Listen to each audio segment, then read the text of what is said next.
हाँ भाई, कितने पैसे मिले रोहित को मारने के? 2 लाख रुपए मिले हैं। 1 लाख तो अब मिल गए हैं एडवांस में। एक मिलेंगे जब जब रोहित मर जाएगा। एक बात तो बताओ उस्ताद, तुम ऊपर कपड़ा बंद क्यों रखा है? मैं मुंह पर कपड़ा इसलिए बांध कर रखता हूँ ताकि पुलिस मुझे पहचान ना पाए। अरे यहाँ कौन सी पुलिस आ रही है उस्ताद, एक बार मुँह तो फाड़ दे। नहीं बेटे, ये मुंह तो रात को सोते टाइम ही खुलता है। चल खड़ा हो, रोहित के आने का टाइम हो रहा है। अरे उस्ताद ये आ लिया।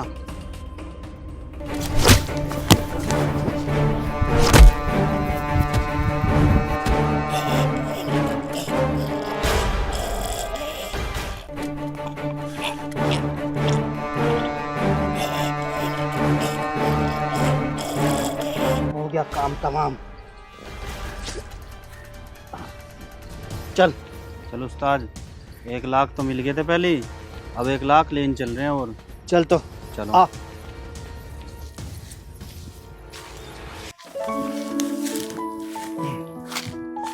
पापा, हाँ बेटा। वैसे इस बार फसल बहुत अच्छी हुई है। हाँ बेटा, जब मेहनत करोगे तो फल तो भगवान देगा। रोहित भैया, रोहित रोहित रोहित मेरे भाई तो रोहित मेरे भाई, रोहित मेरा बेटा, खोल बेटा खोल। रोहित मेरे भाई, मेरे भाई, भाई भाई एक बार तो बोल जा। रोहित मेरे भाई, तू भी मुझसे नाराज हो गया। अरे एक बार तो बोल दे। रोहित, तेरी आवाज सुनने के लिए कान तरस रहे। एक बार तो बोल दे राहुल भैया। रोहित मेरे बिना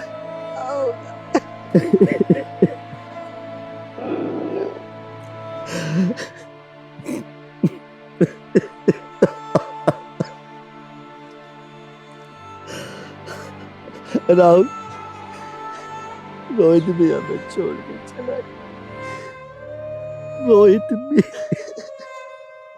बेटा, रोहित देख बेटा, बस एक बार आँख खोल।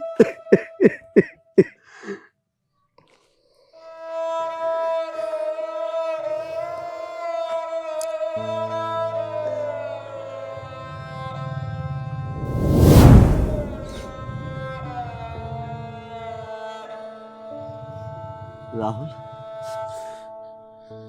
जिसने भी रोहित की ये हालत की है ना,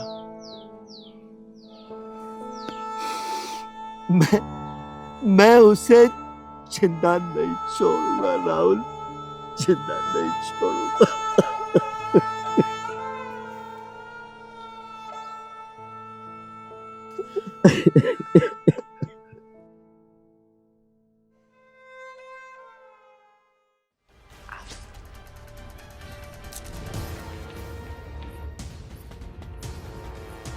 कौन? हेलो। मुझे पता था कि तुम कोई ना कोई खुशखबरी सुनाओगे। हाँ, आज मैं तुम्हें बहुत बढ़िया खुशखबरी दूंगी। कमल ने आज अपने भाई को मौत के घाट उतार दिया। वाह, दिल चाहता है कि तुम्हें चूम लूं, पर मजबूर हूं, मैं तुमसे दूर हूं। कोई बात नहीं, ये टाइम भी बहुत जल्दी आने वाला है जब हम एक आलीशान फ्लैट में होंगे, एक दूसरों की बाहों में। बस अब 2 ही कांटे बचे हैं, एक राहुल और एक कमल। ये दोनों खत्म हो जाएंगे ना तो सारी जमीन हमारे नाम हो जाएगी। लेकिन ये काम तुम्हें बहुत ही चालाकी से करना है, क्योंकि राहुल को तुम पे शक हो गया है। तुम इस बात की टेंशन मत लो। अच्छा, मैं फोन रखती हूँ, कभी कोई आ जाए। Okay, bye.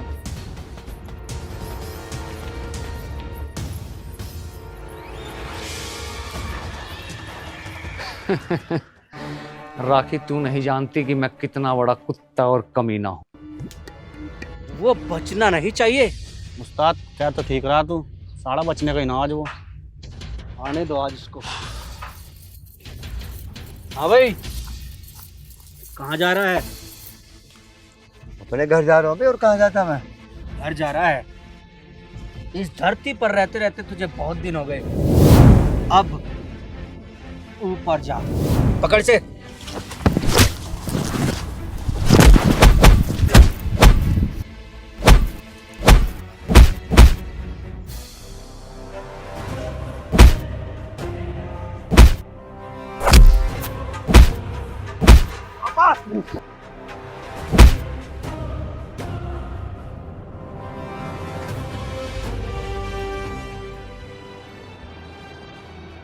पापा कौन थे ये लोग?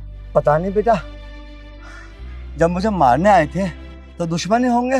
लेकिन पापा आपका दुश्मन तो कोई हो भी नहीं सकता। राहुल बेटा, कभी कभी अपने ही घर में आस्तीन के सांप छिपे होते हैं, लेकिन हम उन्हें पहचान नहीं पाते। मैं विश्वास के साथ कह सकता हूँ ये कोई पराई नहीं, कोई ना कोई अपना ही है। लेकिन पापा कोई ना कोई अपना, मैं आपकी बात को कुछ समझा नहीं। बेटा एक बात सोच के बता, मेरी जान लेने से सबसे ज्यादा फायदा किसको हो सकता है?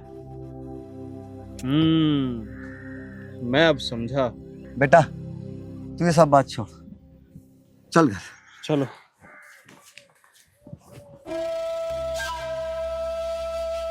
और ये कमल कहाँ रह गया? वो तो हो गई।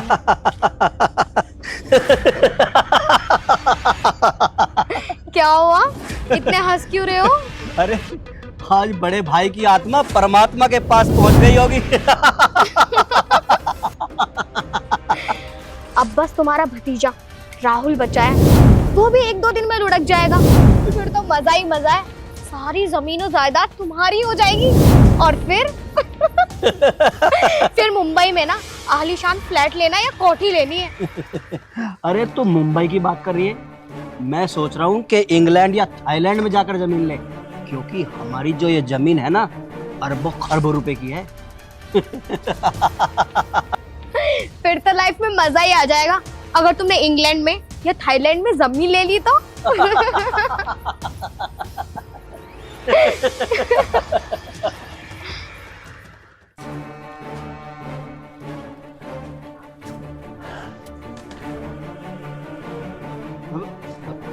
भैया तुम? कमल क्या बात है, मुझे देख के तेरी जुबान भैया तुम कब कपा रही है? वो क्या भैया, मैंने आपको काफी देर से देखा नहीं था ना, इसलिए मुझे चिंता हो रही थी। अच्छा कोई नहीं, मैं आ गया। चाचा जी आज तो 2 बदमाश पापा को मारने के लिए आए थे। अच्छा अजय, आपके भैया को मारने की किसने कोशिश की होगी? पता नहीं राखी, वो अगर जिसने भी ये कोशिश की होगी मैं उसे जिंदा नहीं छोड़ूंगा भैया। हाँ। बेटा क्या हुआ? हाँ मम्मी, आज कुछ गुंडों ने पापा को मारने की कोशिश की, वो तो मैं टाइम पर पहुंच गया, वरना ना जाने आज क्या हो जाता। कमल एक बात समझाता हूं मैं तुझे, फानूस बनके जिसकी हिफाजत खुदा करे, अरे वो शमा क्या बुझे जिसको रोशन खुदा करे। राहुल, कौन कुत्ते कमीने थे वो लोग? चाचा जी जैसे ही मैं वहां पहुंचा वो मुझे देखकर वहां से भाग गए, वरना मैं आपको बता देता कि वो कौन कुत्ते और कमीने थे। ए भगवान, मैं तो यूं कहूँ जो भी वो कुत्ते कमीने थे ना उनका नाश हो। कोई नहीं बधू, भगवान सब देख, आज नहीं तो कल उनके कर्म उनके सामने। राहुल, क्यों ना हम दोनों थाने में चलकर रिपोर्ट लिखवा दे? नहीं चाचा, ये दोनों वही लोग हैं जो मेरे छोटे भाई को मारने के लिए आए। इनको मैं ऐसी सजा दूंगा जो मौत से भी भयानक है। राहुल, अब भैया का ध्यान रखना पड़ेगा। बस तू अपना ध्यान रख ले, हमारे लिए वही बहुत है। चल बेटा चलो।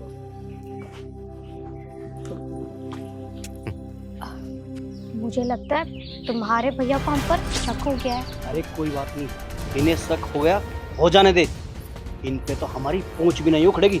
चल। देखिए बेटा, ये जाम हो गई। भैया मुझे मेरे हिस्से की जमीन दे दो।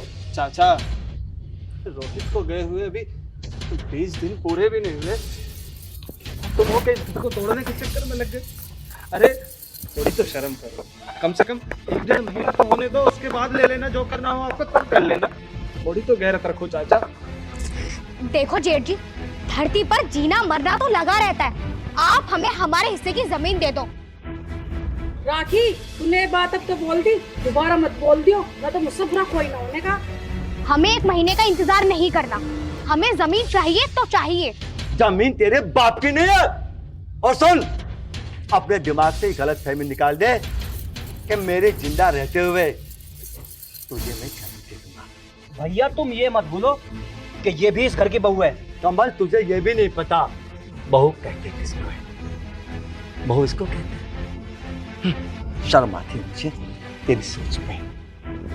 आखिर मेरी बात समझ में नहीं आ रही कि आप जमीन बांट क्यों नहीं देते? अरे बट जाएगी चाचा, बट जाएगी।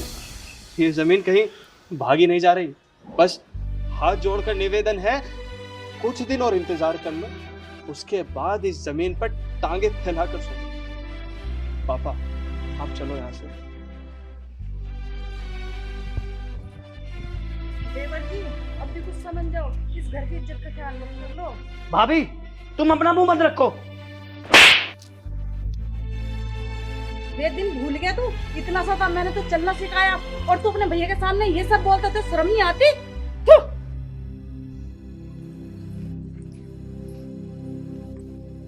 देखो, अगर जमीन तुम्हारे नाम नहीं हुई ना तो मैं तुम्हें छोड़कर चली जाऊंगी। राखी तुम मुझ पे भरोसा रखो, मैं इन सबको मौत की नींद सुला दूंगा।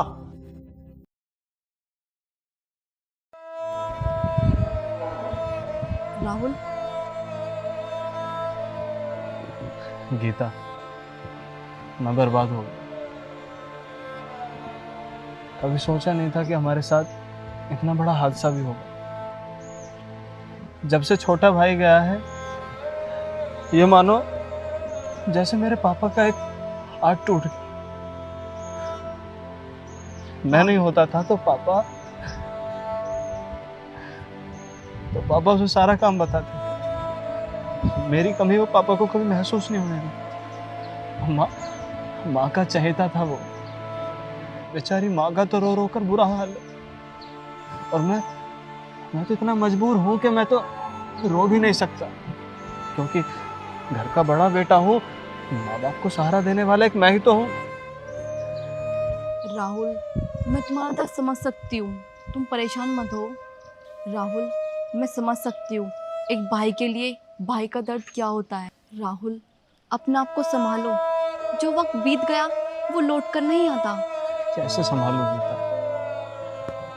क्या क्या संभालूं? मैं कुछ नहीं संभाल पा। उधर घर पे चाचा ने सबको परेशान किया हुआ। वो माहौल की परिस्थिति को समझने के लिए तैयार ही नहीं है। उनको तो लगता ही नहीं कि जैसे घर में कोई हादसा भी हुआ। राहुल, तुम ना एक काम करो, उन्हें न्यारा कर दो। क्या पता उनके न्यारे करने से घर में सुख शांति हो जाए। गीता, ये तो मुझे उस लड़की की चाल लग रही है, क्योंकि जिस दिन से वो लड़की इस घर में आई है, उस दिन से मेरे चाचा पूरे बदल गए। वरना मेरे चाचा कभी ऐसे थे नहीं। राहुल, मैं जानती हूँ तुम्हारे चाचा तुमसे बहुत प्यार करते हैं। तुम ना एक काम करो, तुम ना उस लड़की पे निगाह रखो। क्या पता उस लड़की के कहने से चाचा सब कुछ कर रहे हो। गीता, मुझे इस बात पर पूरा पूरा यकीन है कि उस लड़की की वजह से ही मेरे चाचा इतने बदल गए। वरना अब से पहले मेरे चाचा ऐसे नहीं थे। जब से वो लड़की चाचा की जिंदगी में आई है, तब से चाचा बस उसी का गुणगान किए जा रहे हैं।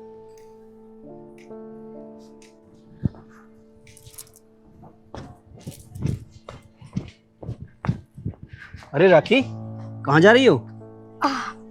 कहीं नहीं, वो मेरी नानी की तबीयत ठीक नहीं है, बस उन्हें देखने जा रही हूँ। ये तो कह रही थी कि इसकी कोई नानी नहीं है। ये इसका मतलब कहीं ना कहीं जा रही है। क्या सोचने लगे? जी नानी के यहाँ पर जाना है। अच्छा ठीक है, जाओ। तुम अकेली कैसे जाओगी?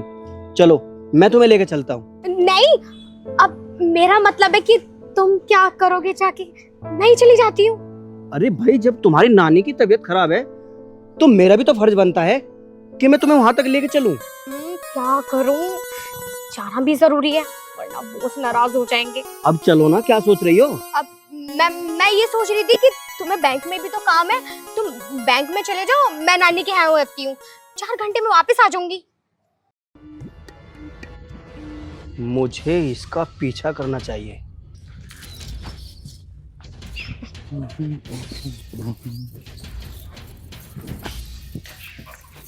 बस राखी, अब मैं तुम्हें छोड़ने तुम्हारे गांव में नहीं जा सकता। मुझे पता है।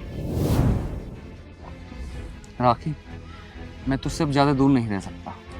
दूर मैं भी कहाँ रहना चाहती हूँ, लेकिन पैसा भी तो चाहिए ना। सही बात, मैंने तुम्हें सबसे अच्छा ठिकाना बता दिया।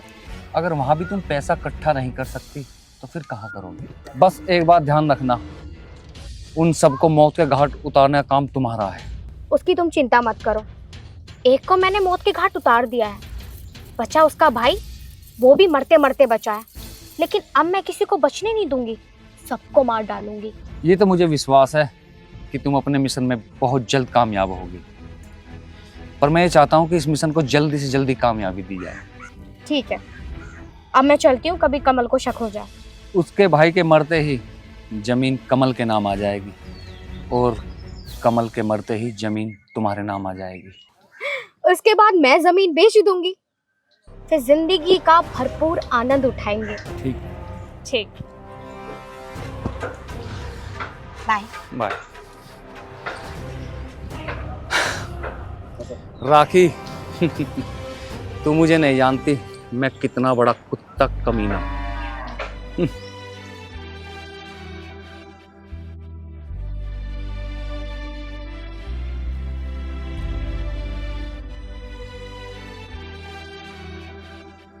कमल, तुम यहाँ?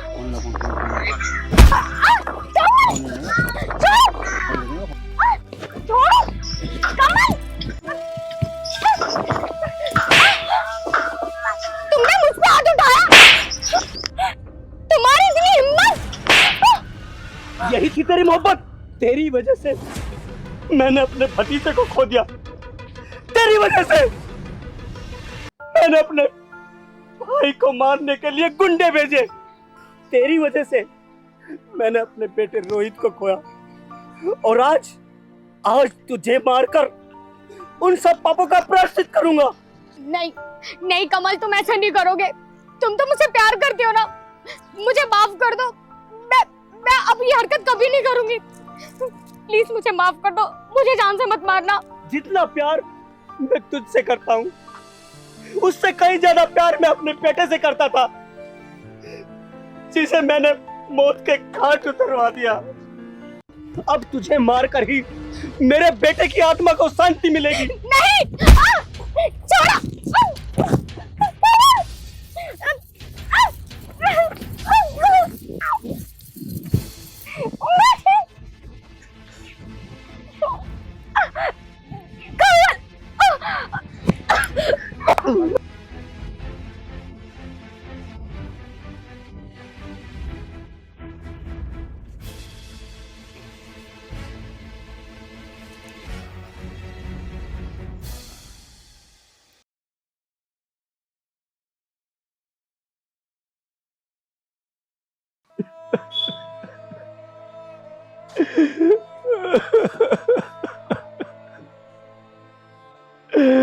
हे भगवान, मैंने ये क्या कर दिया?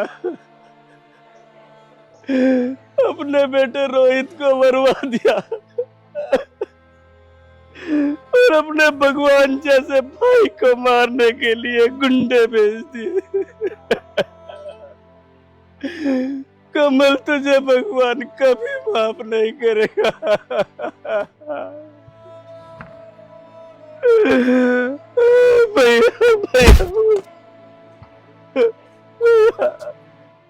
भैया मुझे माफ कर दो भैया।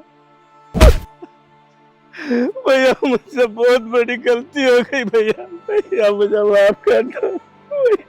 कमल, मुझे हाथ मत लगा। भैया भैया भैया भैया भैया अरे कम वक्त एक बात तो बता तू मुझे। उस छोटे से बच्चे ने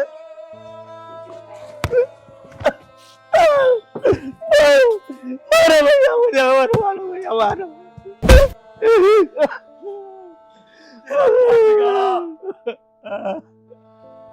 भैया मारो मुझे मारो।